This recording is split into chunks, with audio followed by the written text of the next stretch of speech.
Hello dear student, આજનો આપણો વિષય છે વિજ્ઞાન ધોરણ 7 પાઠ 11 પ્રાણીઓ અને વનસ્પતિમાં વહન.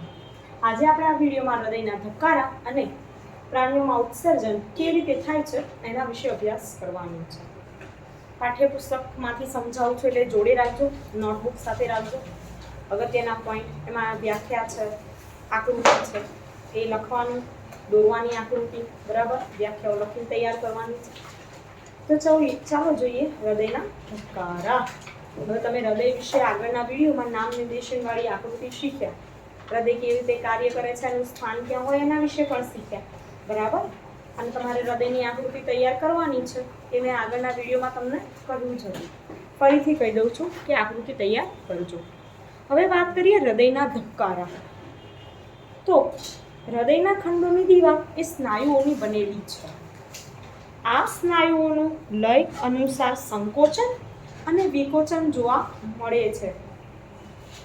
સંકોચન અને શિથિલન જોવા મળે છે. તાલબદ્ધ સંકોચન તેના વિકોચનને અનુસરીને એક ધબકારો સૂચવે છે.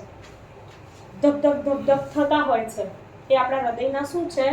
ધબકારા. તો આ ધબકારા છે આપણા જીવન દરમિયાન સતત ચાલુ રહે છે. તમે તમારો હાથ છાતી પર ડાબી બાજુએ રાખશો, તમને ધબકારાનો અનુભવ થશે, બરાબર. આપણું હૃદય ક્યાં હોય? ડાબી બાજુ. તમે હાથ રાખો, અનુભવાય છે બધાને? ધીમેથી, હે ને? તો એ શું છે? આપણા હૃદયના ધબકારા. ડોક્ટર સ્ટેથોસ્કોપ નામના સાધનની મદદથી તમારા ધબકારા અનુભવે છે. તો એવો પ્રશ્ન પૂછાય,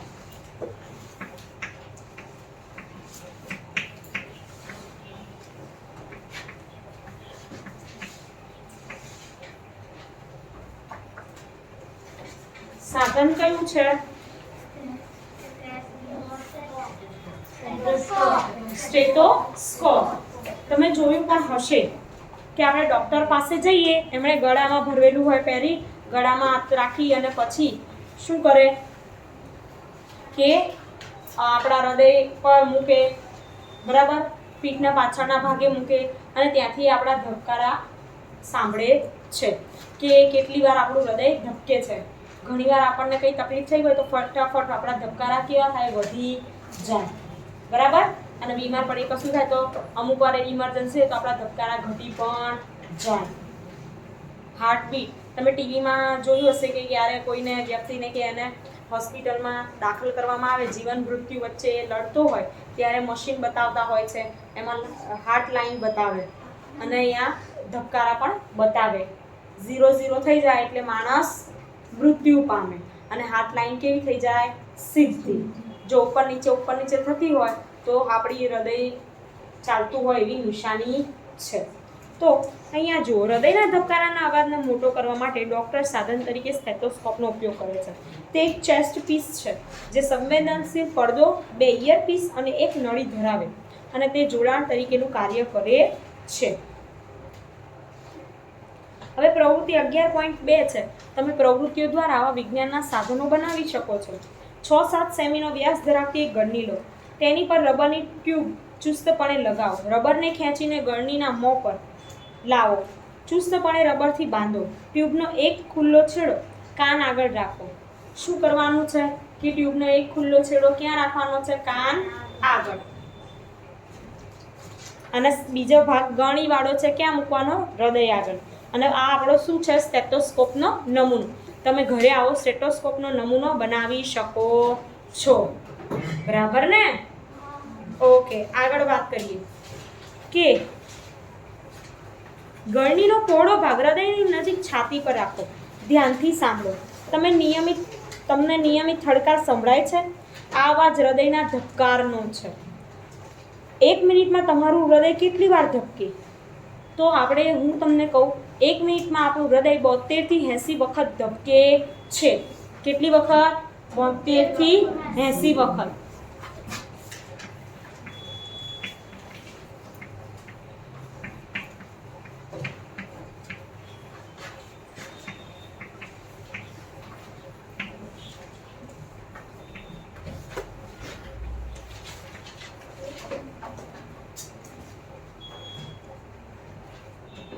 હવે જુઓ,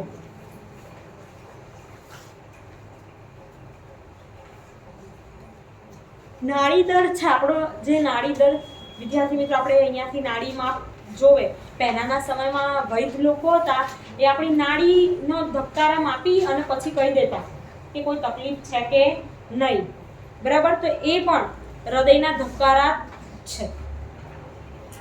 હૃદયના બધા ખંડોમાં તાલબદ્ધ ધબકારા એ રુધિરનું પરિવહન અને શરીરના જુદા જુદા ભાગોમાં દ્રવ્યોના વહનનું નિયમન દર્શાવે છે. અંડરલાઈન કરજો. પૂજો વિચારે છે કે શું વાદળી અને જળવ્યાળ પણ રુધિર ધરાવે છે? વાદળી અને જળવાળ જેવા પ્રાણીઓ પરિવહન તંત્ર ધરાવતા નથી. તે પાણીમાં વસવાટ કરે છે. ખોરાક અને ઓક્સિજન, તે પાણી ખોરાક અને ઓક્સિજનનો શરીરમાં પ્રવેશ કરાવે છે. આ પાણી જ ઉત્સર્ગ દ્રવ્યો કાર્બન ડાયોક્સાઇડને શરીરમાંથી બહાર લઈ જાય છે. આથી આ પ્રાણીઓને રુધિર પરિવહન પ્રવાહીની જરૂરિયાત નથી. આપણા શરીરમાં તો કેવું કે રુધિરમાંથી જ કાર્બન ડાયોક્સાઇડ વાયુ બહાર ફેંકાય છે, જ્યારે આમને તો કેવું છે કે એવું જરૂર નથી રુધિરની. તો ચાલો હવે આપણે કાર્બન ડાયોક્સાઇડ સિવાય ઉત્સર્ગ દ્રવ્યો કેવી રીતે ઉત્સર્જન પામે છે તે જોઈશું. આપણો આગળનો ટોપિક છે ઉત્સર્જન. પણ એ સમજાવતા પહેલા હું તમને ચિકિત્સક વિશે વાત કરું કે અંગ્રેજ ચિકિત્સક વિલિયમ હાર્વે, તમારા પાઠ્યપુસ્તકમાં છે એમાંથી જ સમજાવું છું, રુધિરનું પરિવહન શોધ્યું છે. પ્રશ્ન પૂછે કે કયા વૈજ્ઞાનિકે રુધિરનું પરિવહન શોધ્યું? તો વિલિયમ હાર્વે. તે સમય દરમિયાન એવું માનવામાં આવતું કે રુધિર વાહિનીઓમાં તરંગ રૂપે વહે છે. શું માનવામાં આવતું? રુધિર કેવી રીતે વહે છે? તરંગ રૂપે. તેમના મત માટે હાર્વેનો ઉપવાસ કરવામાં આવ્યો અને પરિભ્રમણ કરનાર કહેવામાં આવ્યો.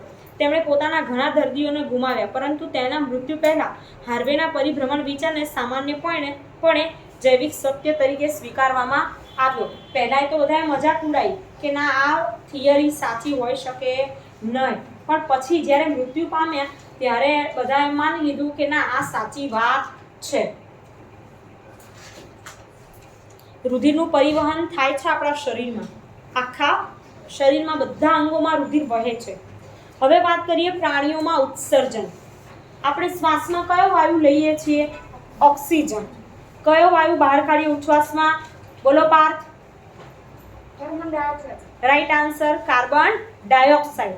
હવે આપણા શરીર માટે ઓક્સિજન વાયુ છે એ અગત્યનો કહેવાય, પરંતુ કાર્બન ડાયોક્સાઇડ વાયુ કેવો છે?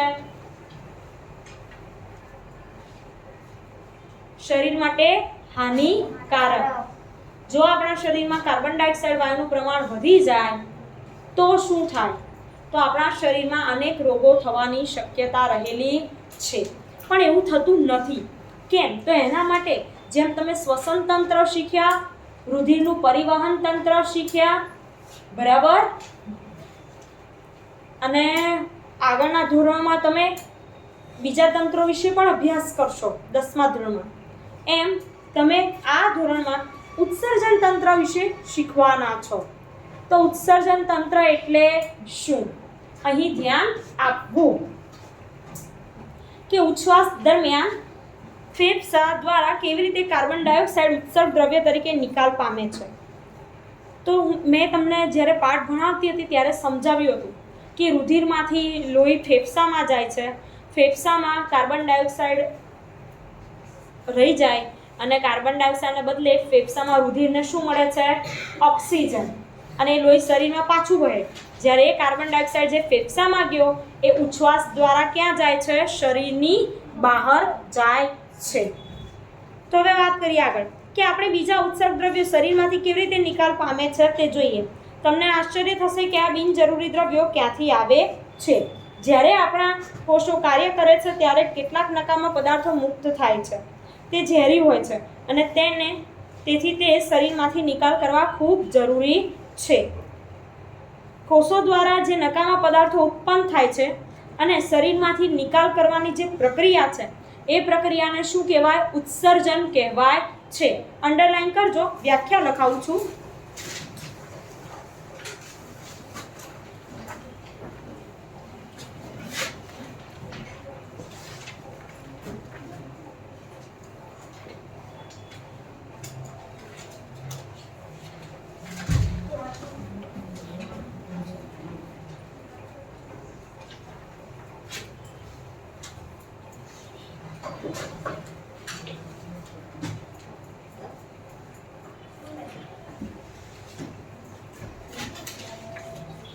ચલો ઉત્સર્જન.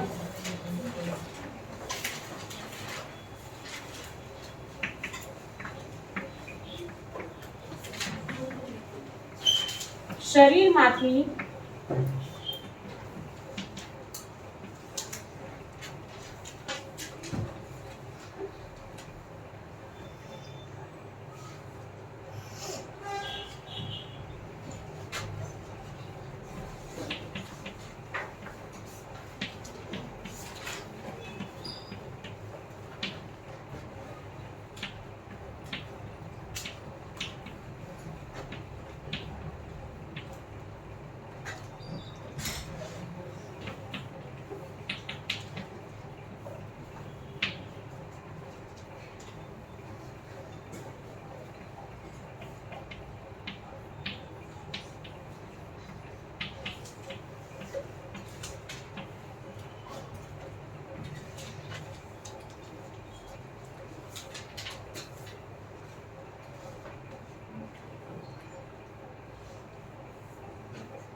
શરીરમાંથી નકામા પદાર્થોને બહાર કાઢવાની પ્રક્રિયાને ઉત્સર્જન કહે છે. અને ઉત્સર્જન પ્રક્રિયા સાથે સંકળાયેલ વિવિધ ભાગો ભેગા મળીને ઉત્સર્જન તંત્ર બનાવે છે. તો એની પણ આપણે વ્યાખ્યા લખીશું. ઉત્સર્જન તંત્ર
ઉત્સર્જન અંગો ભેગા મળી જે તંત્ર બનાવે તેને ઉત્સર્જન તંત્ર કહે છે.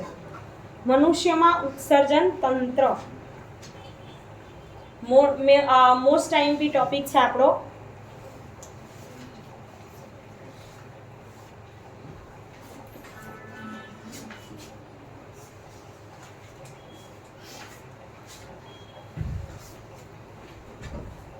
ચલો, રુધિરમાં રહેલા નકામા પદાર્થોનો શરીરની બહાર નિકાલ થવો જોઈએ. એ કેવી રીતે શક્ય છે તો એ મેં તમને સમજાવ્યું. હવે ઉચ્છ્વાસ દ્વારા તો થાય જ છે ઉત્સર્જન, પરંતુ મળમૂત્ર દ્વારા પણ નકામો પદાર્થ શરીરની બહાર નીકળે છે. એ ઉપરાંત તમને પરસેવો થાય છે, તો પરસેવો પણ શું છે તો તમારા શરીરમાંથી કચરો જ બહાર નીકળે છે. હવે આગળ વાત કરીએ કે અહીં રુધિરના ગાળણની પ્રક્રિયા જરૂરી છે. લોહીનું ગાળણ થવું જરૂરી. જેમ આપણે પાણી ગાળીને પીએ છીએ એમ આપણા શરીરમાં રુધિરના ગાળણની પ્રક્રિયા ખૂબ જરૂરી છે. મૂત્રપિંડની રુધિર પેશિકાઓ દ્વારા આ કાર્ય થાય છે. જ્યારે રુધિર બે મૂત્રપિંડ સુધી પહોંચે ત્યારે તેમાં ઉપયોગી અને નુકસાનકારક બંને પ્રકારના પદાર્થો જોવા મળે છે. મૂત્રપિંડ એટલે કે આપણા શરીરમાં બે મૂત્રપિંડ આવેલા હોય એ મૂત્રપિંડને કિડની કહેવાય છે. શબ્દ સાંભળ્યો છે તમે? ઓકે. તો ઉપયોગી પદાર્થોનું રુધિરમાં ફરીથી શોષણ થાય. જે આપણા શરીરમાં ઉપયોગી પદાર્થ હોય એ રુધિર શોષી લે છે, બરાબર. અને જે નકામા પદાર્થો છે એ આગળ મૂત્ર સ્વરૂપે નિકાલ પામે છે. પાણીમાં દ્રાવ્ય નકામો કચરો મૂત્ર સ્વરૂપે નિકાલ પામે. મૂત્રપિંડમાંથી મૂત્રનળી જેવી મૂત્રવાહિની દ્વારા મૂત્રાશયમાં જાય છે.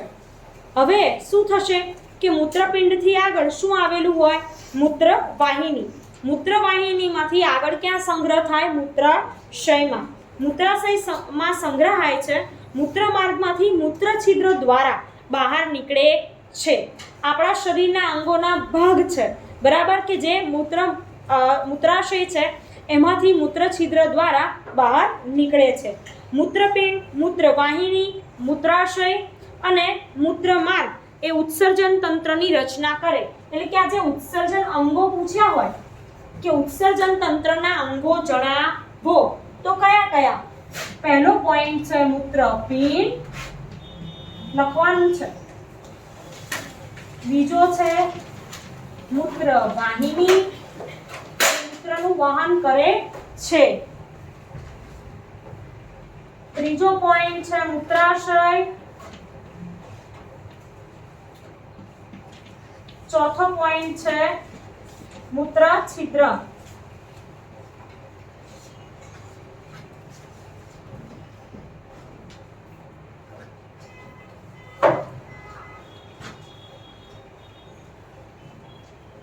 જો એક પુખ્ત વ્યક્તિમાં આશરે 1 થી 1.8 લીટર જેટલું મૂત્ર 24 કલાકમાં નીકળે છે.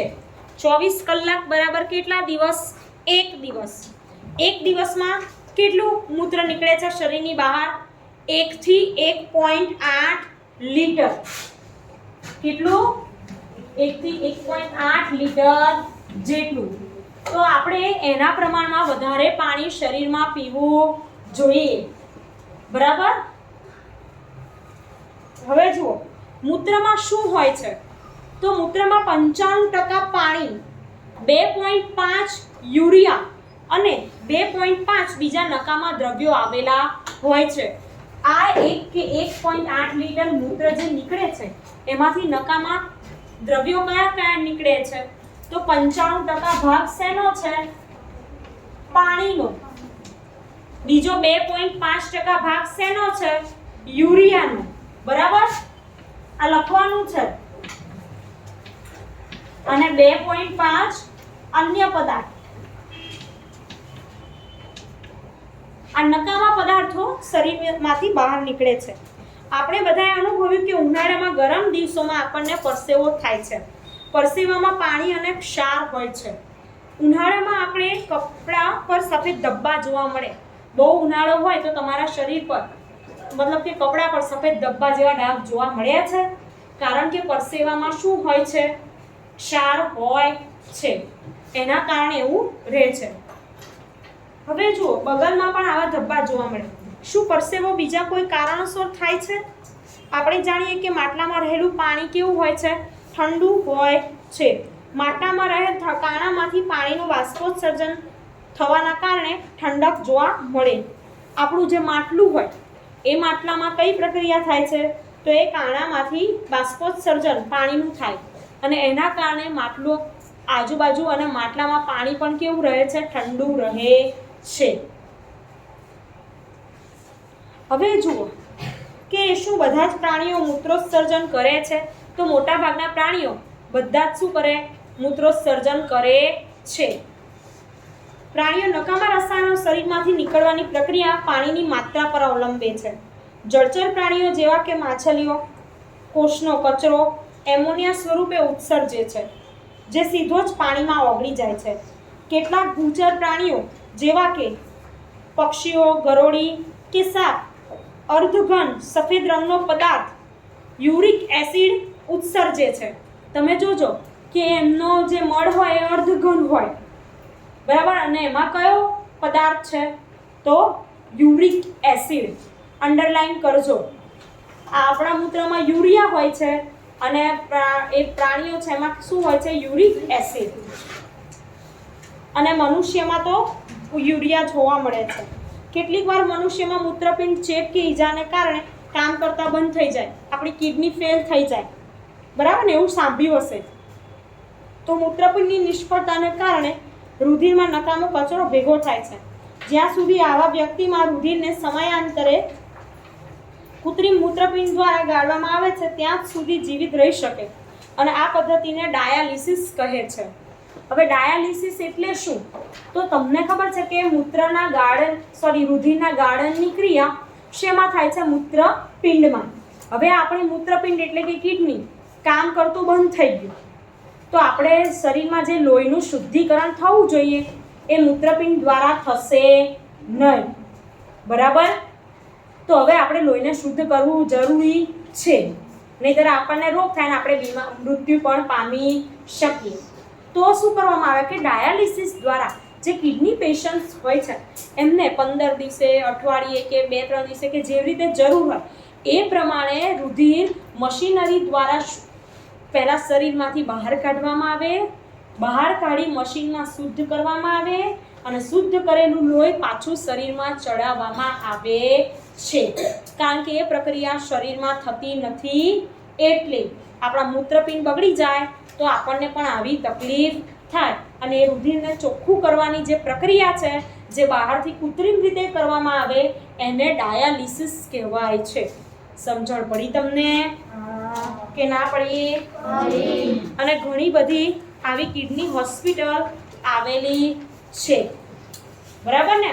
અને જ્યારે આવું મૂત્રપિંડ બગડી જાય, કિડની બગડી જાય તો આપણા ઘરના મમ્મી પપ્પા, દાદા દાદી કે નાના નાની કે કોઈ એવા વ્યક્તિ હોય જેની કિડની આપણને મેચ થતી હોય તો એવા વ્યક્તિ આપણને કિડની ડોનેટ કરે તો આપણું જીવન બચી પણ શકે છે.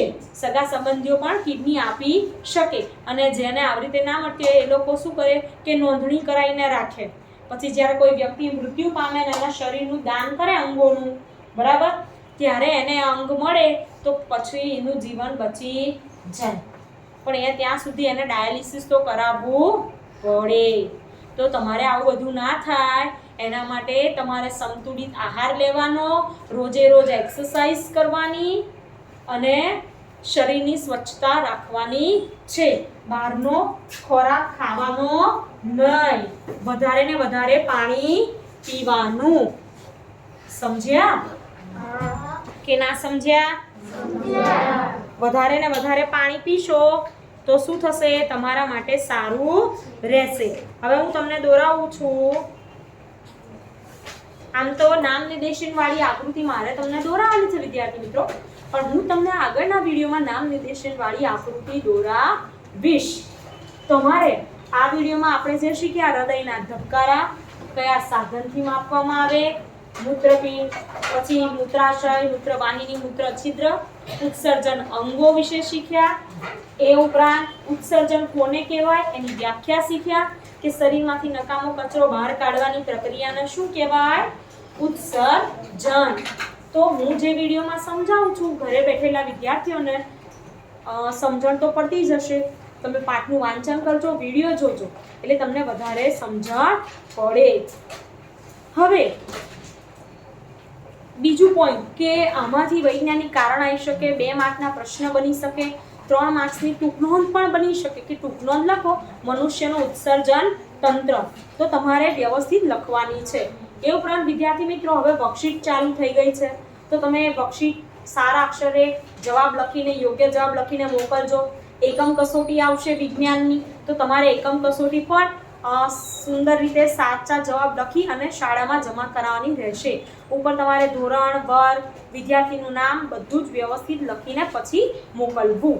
તો આ વિડીયોમાં આટલે સુધી રાખીશું. Thank you.